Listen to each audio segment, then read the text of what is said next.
회사 업무가 올라운더 코딩 회로 설계 아트웍 기부 설계인 회사에서 이 대해 어떻게 생각하시나요? 다방면 두루두루 배울 수 있는데 전문성을 키우면 하나만 해야 할까요? 장단이 있는데 저는 올라운더냐를 떠나서 그냥 태도라고 보거든요. 계속 ing로 배우는 사람인가 라는 거예요. 이거는 중요하다고 보거든요. 계속 ing로 배우는 사람인가?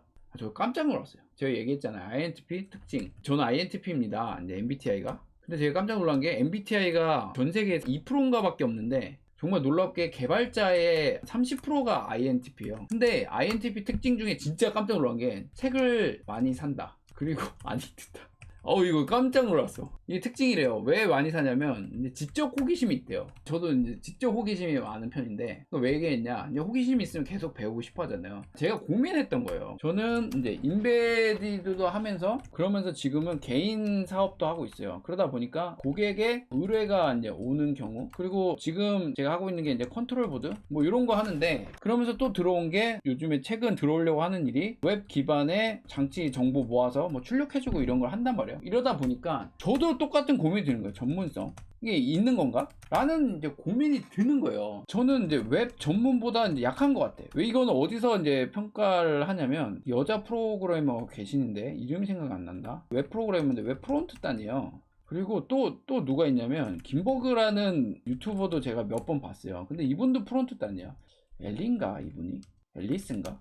앨리스 이분은 확실히 내공이 있어요. 김버그님은 솔직히 내공은 좀 적어요. 근데 자기가 맡은 분야의 전문성은 확실히 있어요. 뭐냐면 김버그님은 되게 좁아요. 할 줄 아는 분야가. 근데 깊어요. 그런 이제 타입이고, 그래서 여전히 제가 배울 게 있죠. 디자인 감각이나 뭐 이런 거 봤을 땐 그쪽으로 되게 뛰어나요. 근데 앨리스님은 제가 보기엔 프론트인데 안드로이드도 했고 인베디드도 했던 것 같아요. 그러니까 뭐냐면 설명하는 걸 이런 걸 봤을 때 준비도 많이 했겠지만 내공이 좀 있네라는 게 많이 느껴져요. 근데 이런 분들을 보면 저는 뭔가라는 생각이 들어요. 뭐 C언어도 하고 교육도 하기도 하지만 나는 이런 전문성이 있을까? 라는 생각이 솔직히 들 때가 있어요. 그래서 더 내가 열심히 해야지 라는 생각이 들고, 저의 장점은 뭐냐면 모르는 생소한 것을 잘 접근을 해요. 해서 결국은 만들어요. 그러니까 새로운 지식이나 뭐 이런 거 왔을 때 이런 특징이 뭐가 있냐면, 저는 아반떼를 튜닝을 한 90%를 제가 했어요. 도색도 하고요, 필름도 붙이고. 이거 다 해보시면 아시겠지만 되게 어려운 기술이에요. 그리고 필름 열해서 붙이는 것도 하고, 그 다음에 뜯어서 전전 자동 시스템 연결하는 게 있어요. 닫는 버튼 누르면 그거 하는 거. 근데 지금 보면 나무를 심자님이 손기술이 좋네요 라고 하는데 안 좋아요. 안 좋고, 제가 뭐 아반떼 앞에 코스염 막 하는 거 내 차 사진 있으면 보여드리고 싶은데, 하여튼 튜닝을 되게 많이 했었어요, 아반떼 앞에. 근데 그걸 제가 다 했거든요. 제가 한번 찾아서 보여드릴까요? 있나? 없네. 나중에 한번 보여드릴게요. 이건 옛날에 차 너무 좋아해가지고 사진 많이 찍었었는데 없다. 나중에. 하여튼 진로 상담이요. 우선 제가 대답할 수 있는 건 대답을 해드릴게요. 하여튼 튜닝을 제가 다 했어요. 다 왜 했냐면, 이걸 하면서 제가 느낀 게 있어요. 느낀 점. 괜히 인건비 받는 게 아니다. 공인비 괜히 받는 게 아니다. 그냥 공인비 주고 하는 게 낫다. 이게 제 결론이에요. 그러니까 그거를 전문적으로 하는 사람은 그냥 뭐 한 3, 4시간 하면 되는데, 저는 막 12시간도 하고 앞에 막 뭐 범퍼도 갈고 막 범퍼도 뜯어내고 문짝도 뜯어내가지고 막 자동으로 문 열리고 닫히게 하고 막 이런 거 제가 다 달았거든요. 그러면서 막 아침에 출근해서 일하고 퇴근해가지고 새벽 3시까지 막 했었어요. 튜닝을 한 3, 4달을 했어요. 그래서 한 500만원은 들였을 거예요. 만약에 돈 주고 다 했잖아요? 그럼 한 2천만원 됐을 거예요. 근데 이렇게 하면서 막 소음도 까지고 막 이러면서 막 욕도 하면서, 제가 이제 요걸 웬만하면 이제 안 하려고 하는데, 그때 막 손 막 까지고 막 전선 막 까고 이러니까 막 욕도 하고. 근데 이러면서 느낀 게, 인건비 그냥 주고 그 전문가들 이 공인비를 주고 하는 이유가 다 있다. 결국에 내 시간을 손해를 볼 바에 그게 나은 것 같다 해서 요즘에는 그냥 웬만하면 공인비 주고 하려고 하죠. 그래서 그러니까 이런 특징들이 있어요. 새로운 거를 배워서 하려고 그러고, 자동차 회로도도 보고 뭐 이런 거 전등도 갈고 막 이런 것들을 하는데, 이게 제가 이제 좋아서 하는데 이런 딜레마가 빠진 거야. 이게 내가 과연 전문성이 있는 건가? 이걸로 내가 어디에 가서 뭐 잘한다고 할 수 있는 건가? 라는 고민을 제가 했어요. 그리고 결정적으로 나는 진짜 실력이 있는 건가? 이렇게 주는 대로 하는데 이런 생각이 드는 거예요. 이거에 대한 전문성이 없는 것 같아. 이런 좀 하면서 약간 주눅 들고, 그런데 또 한편으로 이것도 하고 저것도 하니까 모르는 사람이 보면 대단해 보여. 근데 또 한쪽 전문가 보면 안 대단해 보이겠죠? 그러니까 예를 들어서 뭐 아까 얘기했던 뭐 어떤 개발자 블로그를 유지하시는 분들이 뭐 포프님이나 이런 분을 만나서 저랑 얘기해 보면 지식이 짧은 게 알겠죠. 들키겠죠. 그러다 보니까 나는 전문성이 없나 보다 이런 생각을 했었어요. 근데 그러면서 또 말은 무슨 말을 했냐면 기초가 중요하다. 그러면서 이거 제가 했던 말이에요. 기초가 중요하다 이런 얘기를 하면서 개발자는 항상 배워야 된다 라는 얘기를 하면서 마치 제가 제너럴리스트 한 게 항상 기초가 중요하고 내가 기초가 잘 돼 있기 때문에 그래서 나는 다양한 거를 빠르게 접근해서 잘 배운다 라는 식으로 이제 얘기를 꼭 한 건 아닌데 그렇게 들릴 수도 있겠다라는 생각을 했는데 제 내면에서는 이런 이제 딜레마가 있었다라는 거죠. 근데 거기다가 더 나아가서 이런 생각을 한 거예요. 표준 경력 한 40년 되신 분이 이 얘기를 하신 거예요. 어떤 유튜브에서 봤는데 저랑 똑같은 고민을 했고 이분이 뭐라고 했냐면 어딜 가나 이 사람은 잘한다라고 인정을 해주는데 사실 저도 그래요. 어디 가서 뭘 하면 잘한다. 정작 본인은 내 기술이 측정이 안 되는 것 같은데 라는 생각을 했다라는 거예요. 근데 그분은 어떻게 그거를 해결을 했냐면 표준을 지켜야겠다라고 한 거예요. 그래서 나는 웹이라는 세계에 갈 거고 웹 표준. 나는 앞으로 웹 표준만 개발을 하겠다 라고 결정을 하고 오직 웹 표준만 개발을 했대요. 그래서 그쪽으로 해서 전문가가 되고 그쪽에 최고가 되고 이제 돈을 벌 수 있는 사람이 됐다라고 얘기를 하더라고요. 그러면은 제가 그럼 나도 웹 표준만을 해야 되나? 이렇게 생각을 했어요. 근데 개발자의 길을 이제 멘토에게 묻다라는 책을 봤는데 거기서 이 얘기를 하더라고요. 내가 어떤 익숙한 분야의 기술이 있으면 거기에 머물러서 하는 게 아니라 항상 새로운 기술을 탐구하고 뭔가 배우려는 하는 자세가 중요하다라고 얘기를 하면서 내가 어느 한 분야의 마스터가 된 다음에 그냥 그걸 잘하는 것만 하고 있으면 더 이상 개발자로서 성장이 없다라는 얘기를 하더라고요. 그러면서 계속적으로 배움을 추구하고 배워야 된다. 그러면서 그게 태도의 문제다라고 얘기를 하더라고요. 근데 제가 최근에 제 생각을 정리한 게 있어요. 이거 이제 제 최종 답이에요. 프로그래밍도 결국에 도구 종류의 하나일 뿐이다. 이게 제가 내린 결론이에요. 그러니까 뭐냐면 저는 사업자로 봤을 때 저는 사업을 하고 싶잖아요. 고객의 니즈가 있어요. 그 니즈를 충족시키는 거예요. 기술에 사람을 맞추는 게 아니라 스티븐 잡스가 이런 비슷한 말을 했어요.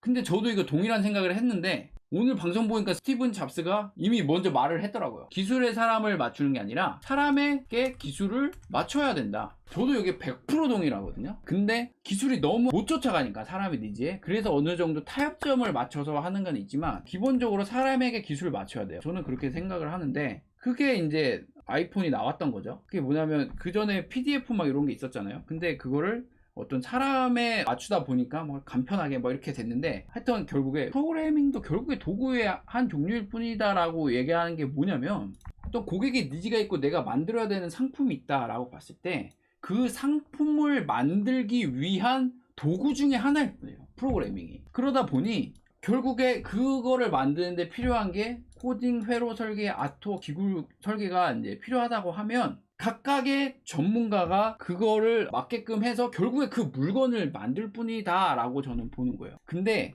요건이 안 되면 내가 그걸 다 할 수도 있다라고 봐요. 그러니까 결국에 얘기하고 싶은 얘기는 뭐냐면 제가 해왔던 방법이 옳다라는 결론을 내렸어요. 그러니까 제가 얘기한 고객이 필요하면 다 해야 하나요? 라고 이제 얘기를 하면 그걸 맞춰주는 게 저는 옳다고 봐요. 왜냐면 그래야 결국에 물건이 팔려요. 그러니까 말도 안 되는 이제 부탁이 아니라 니즈가 있을 때 그 니즈를 가장 명쾌하게 풀어주는 게 돈을 벌기 위한 가 맞다라고 봐요. 그러니까 왜 결국에 그냥 태도인 것 같다라고 얘기를 하는 게 뭐냐면 얼마나 기술을 집중을 할 건데 한 분야가 뭔데 이것도 애매해요. 나는 웹만 할 거야. 그럼 웹도 범위가 되게 넓거든요. 그럼 웹에서 프론트만 할 거야 정했어요. 그럼 프론트도 사용해야 되는 기구가 굉장히 많아요. 이것도 있고 이것도 있고 이것도 있고 이것도 있고. 그래서 제가 내린 결론은 뭐냐면 그 상황에 맞는 가장 최적의 툴을 사용하는 게 정답 같아요. 근데 이게 태도라는 건 뭐냐면 그 상황에 맞는 최적의 툴을 사용해서 이게 내가 만약에 이 기술이 부족하면 그냥 배워서라도 하고 결국에 남는 건 뭐냐면 그 사람이 어떤 기술을 사용했다가 아니라 그 고객이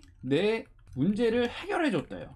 해결해 주기 때문에 돈이 나오는 거예요. 이 고객의 문제를 해결하기 엄청 어려운 기술을 써서 해결이 됐던 아니면 노가다를 해서 어떻게든 내부 로직이 어땠던 해결이 되면 돈이 나온다는 거죠. 근데 이 문제를 해결해 주는데 가장 중요한 게 태도라고 보는 거예요.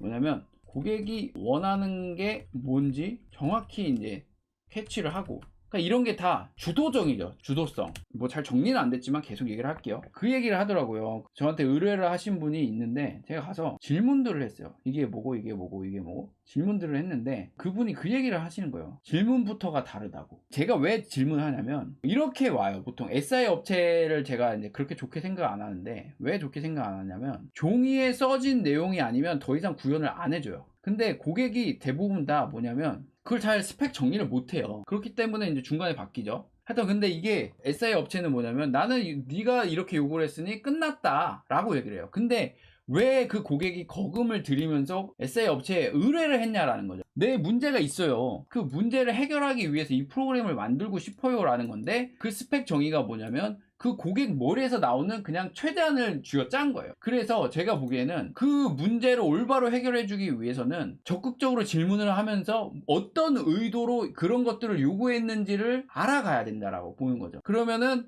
그 고객의 요구가 잘못됐으면 수정을 해주고 이게 더 좋은 방법이다 라는 걸 얘기를 해주고, 그리고 내가 요구한 방식이 더 어렵고 돈이 더 나가더라도 얘기를 해줘야 돼요. 이렇게 되고 이 방법이 저는 더 좋고 왜 그런지에 대해서 얘기를 하면서 조율을 해야 된다라고 봐요. 그러니까 저는 이게 태도를 왜 얘기하냐면 흉내가 아니에요. 이게 이해가 되시나요? 그러니까 진짜 그 입장이 되는 거예요. 나는 이 문제를 정말로 같이 고민해주고 해결해주고 싶고 같이 가자라는 거예요. 그래서 이거에 필요한 기술이 있으면 나는 얼마든지 배우겠다. 얼마든지 새로운 기술을 배우겠다. 그래서 결국에 나는 이 문제를 해결해주고 그거에 따른 돈을 받겠다 라는 태도로 접근하는 게 이 모든 거의 답이지 않나 라는 생각이 들어요. 저는 되게 원론적인 얘기를 한 거예요. 그러니까 이 동전님의 질문은 뭐냐면, 내가 이제 개발자로 살아갈 때 정말 까놓고 얘기하면 어떻게 하면 더 높은 연봉을 받을까 라는 질문에 더 가까워요. 예를 들어서 내가 코딩만 진짜 잘해, 전문성을 갖고,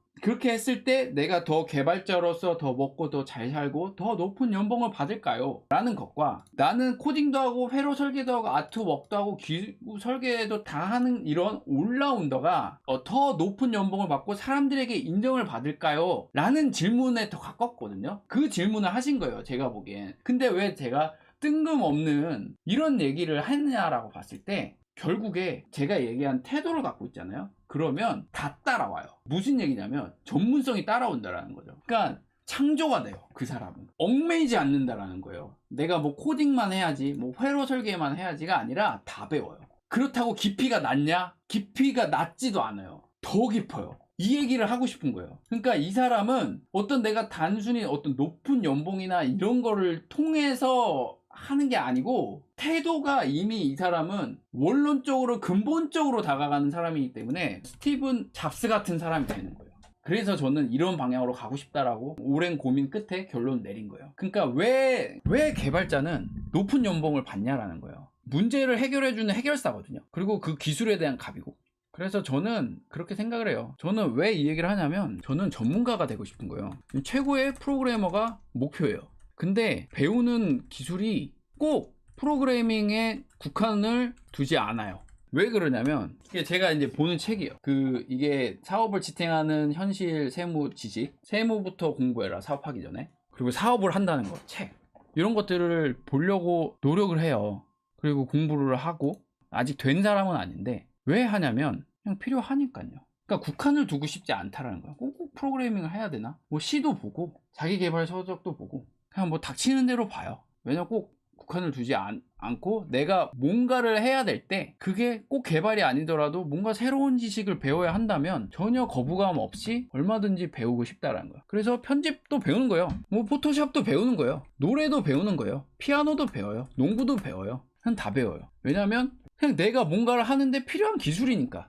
이게 좋지 않을까? 꼭 뭐 이런 게 정답은 아니지만 저는 정답을 이야기하는 사람이 아니에요. 그냥 어떤 질문이 들어왔을 때 제 경험과 제 가치관을 더해서 저만의 어떤 결론을 이야기하는 사람이에요. 그래서 참고를 하시면 돼요. 그냥 OJ라는 사람이 이런 사람이고 이런 가치관을 가지고 그냥 가는 사람이구나. 그래서 이런 가치관이나 이런 자기만의 정답을 얘기했을 때 그게 맞으시면은 그대로 사시면 되고, 아니다 저건 아니다 더 좋은 방법이 있다라고 생각을 하시면은 그거대로 사시면 된다라고 제 개인적인 생각이에요. 그래서 초기에 질문했던 어떤 다양한 제너리스트냐 스페셜리스트냐 라는 거에 대한 고민들을 많이 했었어요. 저도 굉장히 고민을 많이 했고, 나는 모자란 것 같다 라는 굉장히 이제 고민을 많이 했는데, 내가 깊은 지식이 있지 않음에도 불구하고 왜 나랑 일했던 사람들은 항상 나를 다시 찾고 다른 회사에 계속 추천을 해주고 왜 좋은 사람으로 평가를 하느냐라고 봤을 때, 결국에 키는 책임감을 가지고 내 일처럼 했었던 그런 자세 였다라고 저는 결론 내렸어요. 그리고 사람들이 기술을 뛰어난 사람을 요구하는 게 아니고 문제를 해결해 줄 사람을 요구한다 라는 거에 대한 좀 포커스를 저는 뒀다라고 보고요. 하여튼 그렇습니다.